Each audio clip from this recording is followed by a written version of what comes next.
is Richard Thorndike with BS News. For this, the final Monday of the month of June 2011. And away we go. Dateline, Mazel Tov. On Friday, New York State became the 6th state to legalize same-sex marriage. In New York City, spontaneous celebrations broke out among gay residents in the West Village and among prenup lawyers on Park Avenue.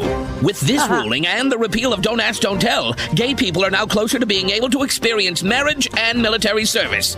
Or the two things heterosexuals traditionally put most of their effort into avoiding. Dateline, Horse and Buggerer. An Amish man has been arrested in a sting operation for sending sexually explicit text messages and nude photos to what he thought was a 13-year-old girl.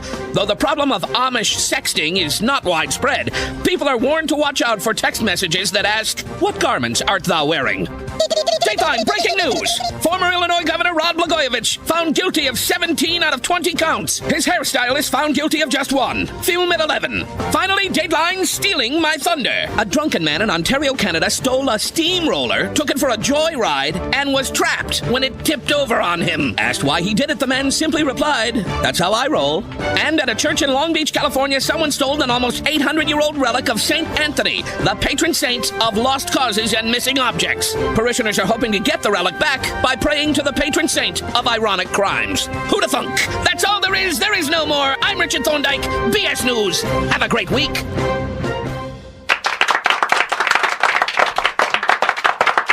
And over the weekend, apparently 2 Supreme Court justices in Wisconsin went at each other.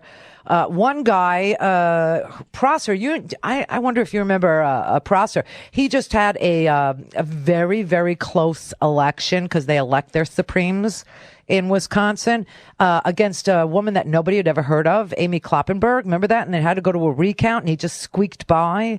Well, it turns out that this guy has a really, really stinking bad temper, and that he had called the Chief Justice of the Wisconsin Supreme Court a bitch previously, and they didn't know what to do about him. And then he ran for election, and they thought, oh well, let's see what happens.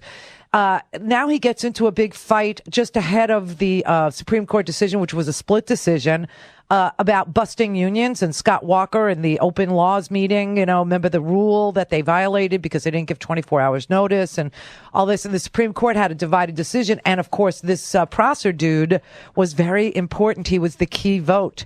And so, they had a meeting in one of the justices' offices, and Justice Ann Walsh Bradley's office. And David Prosser, got so angry with her that he literally put her in a chokehold during a dispute in the office. And now he's blaming her for, apparently lunging at him and throwing her neck into his hands, so that she ended up being choked by him.